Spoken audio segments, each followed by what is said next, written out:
Alors, il y a tout un tas de niches dans l'édition de logiciels. Est-ce que vous pourriez nous expliquer un peu votre activité, votre spécialisation? Voilà. D'accord. Donc ESI Group est un groupe qui est né en France il y a un peu plus de 40 ans, qui compte maintenant plus de 1000 collaborateurs dans plus de 40 pays du monde et qui fait un chiffre d'affaires de 109 millions d'euros. Et donc ESI est le principal fournisseur mondial de solutions de prototypage virtuel. Donc je vais vous expliquer ce que c'est que ce sont les prototypes virtuels. Avant de mettre un produit sur le marché, les industries ont besoin de réaliser des prototypes pour tester le produit, pour vérifier qu'il est conforme au cahier des charges en termes de qualité, de fiabilité, de sécurité. Et le problème, c'est que ces prototypes sont en général très longs à mettre en œuvre, ils coûtent très cher, ils sont fabriqués à l'unité. Donc ce que nous proposons, ce sont des solutions qui permettent à ces industriels de réaliser, de fabriquer et de tester ces prototypes entièrement sur ordinateur. Donc pour cela, nous prenons en compte en particulier la physique et la transformation des matériaux. Et c'est un caractère unique de nos solutions. Par exemple, nous sommes capables, entièrement sur ordinateur, de découper les tôles, de les emboutir, de mettre en forme des pièces composites, de couler les pièces de fonderie, d'assembler tout ça, de rajouter les tableaux de bord, les sièges, les ceintures, les occupants pour une automobile, et donc de tester entièrement sur ordinateur le comportement du véhicule en crash, en comportement routier, en acoustique, en climatisation et confort thermique, etc. Donc ça représente des bénéfices considérables parce qu'au lieu de faire quelques essais sur ordinateur, les ingénieurs peuvent en réaliser des milliers, des dizaines de milliers. Et donc, c'est un avantage considérable en termes de qualité et de fiabilité du produit, car ça permet de tester beaucoup plus de points de fonctionnement, des conditions normales d'utilisation, mais aussi des conditions accidentelles. Et ça permet, si le test virtuel n'est pas conforme, de réaliser des modifications très rapidement du produit sans engager des coûts considérables.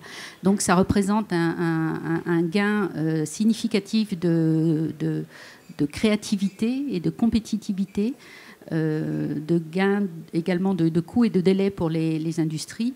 Et c'est pour ça que nous appelons ces innovations des innovations de rupture. Donc, pour réaliser ça, nous avons noué depuis plus de 30 ans des partenariats, plus de 200 partenariats avec des laboratoires et des instituts partout dans le monde pour être à la pointe de la recherche dans le domaine notamment de la physique et de la transformation des matériaux qui sont au cœur de nos solutions. Nous avons également noué des partenariats stratégiques avec de grands donneurs d'ordre dans de nombreuses industries, dans l'automobile, le groupe Volkswagen, le groupe Renault-Nissan, dans l'industrie, le groupe Areva, EDF, et dans l'aéronautique avec Astrium et le groupe Avic en Chine. Et donc, ce sont ces partenariats qui nous permettent de développer et de promouvoir nos solutions depuis plus de 40 ans. Et certains de ces donneurs d'ordre ont pour ambition de devenir numéro 1 dans leur domaine, notamment le groupe Volkswagen par exemple. Et nous sommes très fiers d'être les partenaires de ces grands donneurs d'ordre et d'avoir été choisis pour les accompagner dans leurs ambitions. Très bien. Et pour parler un peu des comptes, la marge opérationnelle s'est un peu dégradée l'an dernier et au premier semestre. Est-ce que vous attendez un redressement là en fin d'année, en fin d'exercice et l'année prochaine? Alors effectivement, notre résultat opérationnel s'est légèrement dégradé l'année dernière, mais c'était essentiellement en raison d'un accroissement des provisions financières qui était dû notamment à des risques fiscaux, à des restructurations et à des coûts non récurrents, notamment liés à nos acquisitions. C'est pour ça qu'en général, nous préférons regarder l'EBITDA, qui est beaucoup plus représentatif de la profitabilité, de la performance réelle de notre activité. Et dans ce domaine-là, l'EBITDA, lui, est en forte croissance cette année, de plus de 8%, malgré un impact très défavorable des taux de change. Sans cet impact, cette croissance aurait été de plus de 45%. Donc c'est vraiment un accroissement de notre rentabilité réelle, de notre activité, qui est dû notamment d'une part à une maîtrise des coûts, qui a commencé à porter ses fruits l'an dernier. Donc nos coûts sont en décroissance en pourcentage de notre chiffre d'affaires et surtout à une solidité, à une croissance de notre chiffre d'affaires licence qui représente les 3/4 de notre chiffre d'affaires et qui lui est en forte croissance de 11% à taux de change constant pour l'année dernière, et donc qui est un signe de la vitalité de notre offre. Et donc ce sont pour ce qui concerne l'année en cours, nous sommes confiants dans la croissance de notre chiffre d'affaires et de notre rentabilité opérationnelle, en raison notamment de cette poursuite de la maîtrise des coûts et d'un chiffre d'affaires licence qui est année après année en croissance régulière.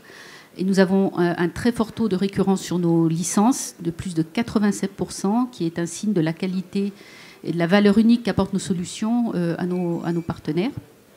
D'ailleurs, nous avons eu l'honneur de recevoir un prix plus tôt dans l'année, au mois de juillet, en ce qui concerne de la part le prix des grandes entreprises, le grand prix des entreprises de croissance, pardonnez-moi, et donc qui récompense la pérennité et la profitabilité de notre activité depuis plusieurs dizaines d'années, le dynamisme toujours renouvelé de notre politique d'innovation et également le grand potentiel de croissance que représentent ces innovations de rupture pour plusieurs industries. Et ce prix lui-même faisait suite à un autre prix au mois de mars, celui des entreprises patrimoniales et des ETI, qui récompensait notre positionnement stratégique, notre stratégie d'innovation, et qui récompensait donc la mise en place de politiques de croissance durable pour les entreprises innovantes. Et donc cette croissance, donc pour la période 2010 à 2012, a été en moyenne de plus de 13% par an pour notre chiffre d'affaires licence. Et c'est cette solidité et cette performance dans la durée que récompense pour nous ces deux prix. Très bien, félicitations. Votre situation financière est très saine. Vous êtes déjà présent à plus de 90% de votre chiffre d'affaires à l'international. Est-ce que vous comptez profiter de cette situation financière pour faire d'autres acquisitions à l'étranger éventuellement?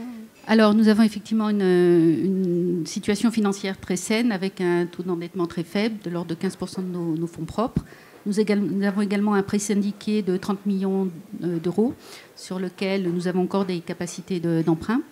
Et donc la stratégie de croissance externe est également au cœur de notre stratégie depuis plusieurs années, avec plus de 15 sociétés qui ont rejoint le groupe ESI depuis plus de 15 ans.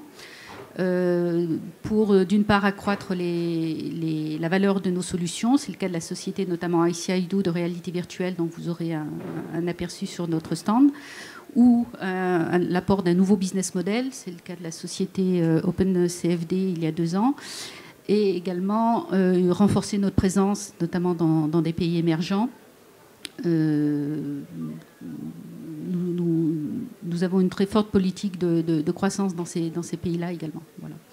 Donc, concernant notre présence à l'international, effectivement, nous réalisons plus de 90% de nos chiffres d'affaires. Ce développement à l'international est au cœur de la politique et de la stratégie de SI depuis près de 40 ans maintenant.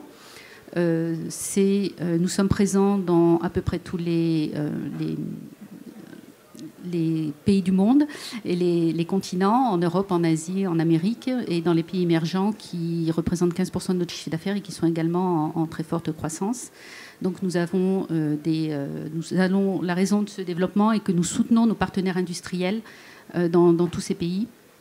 C'est pour être au plus près de leur centre technique et décisionnel que nous avons sans cesse renforcé notre présence dans ces pays. Et d'ailleurs, nous avons également reçu un prix pour notre développement à l'international il n'y a pas plus de 2 jours.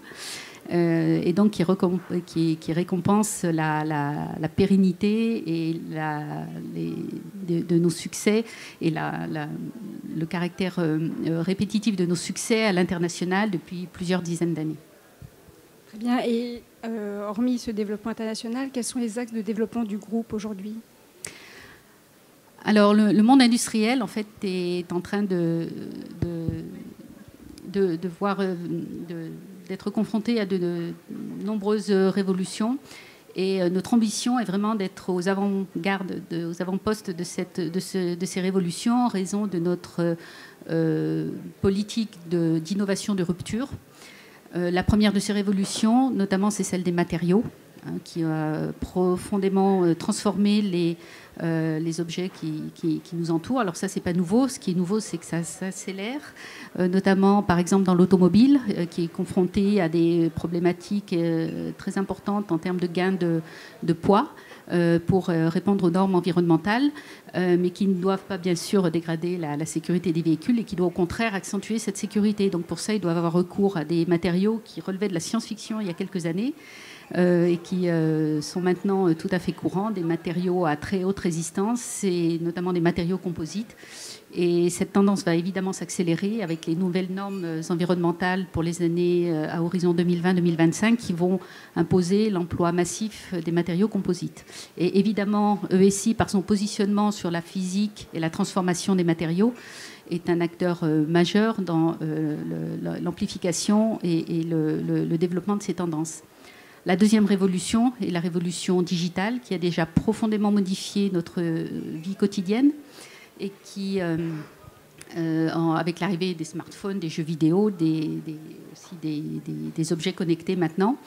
Et donc cette révolution ne va pas s'arrêter à la porte des entreprises qui vont devoir s'approprier ces nouvelles technologies de rupture pour donner à leurs ingénieurs des moyens inégalés de créativité et de compétitivité. Nous, dans notre vie quotidienne, nous demandons à quoi ressemblait notre vie avant l'arrivée des smartphones. Et bien, dans quelques années, les ingénieurs se demanderont à quoi ressemblait leur travail avant l'arrivée des prototypes virtuels. Nous faisons ça en proposant des plateformes collaboratives au pouvoir inégalé, basées notamment sur la réalité virtuelle, qui permettent une immersion extraordinaire dans le produit, dans sa fabrication, dans son fonctionnement. On peut être au milieu des presses d'emboutissage, voir les tôles se former, comprendre exactement le procédé. On peut être au milieu des moules de fonderie au moment où le métal est coulé. On peut être au cœur d'un véhicule au moment où le crash se produit, en toute sécurité, bien entendu.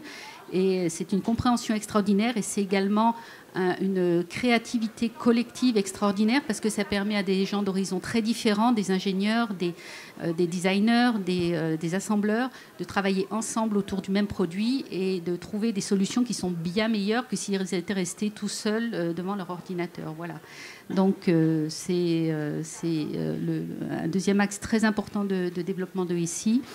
Et d'ailleurs, je vous invite à venir en voir un aperçu sur notre stand. Nous n'avons pas tout le système, mais vous pourrez déjà voir que en plus, c'est très amusant. Nous appelons ça un Nintendo pour ingénieurs, mais il n'y a pas besoin d'être ingénieur pour s'amuser. Donc allez-y, vous allez voir, vous allez vous régaler. Voilà. Merci Nicole Montmayor et à bientôt sur votre stand alors. Merci à tous.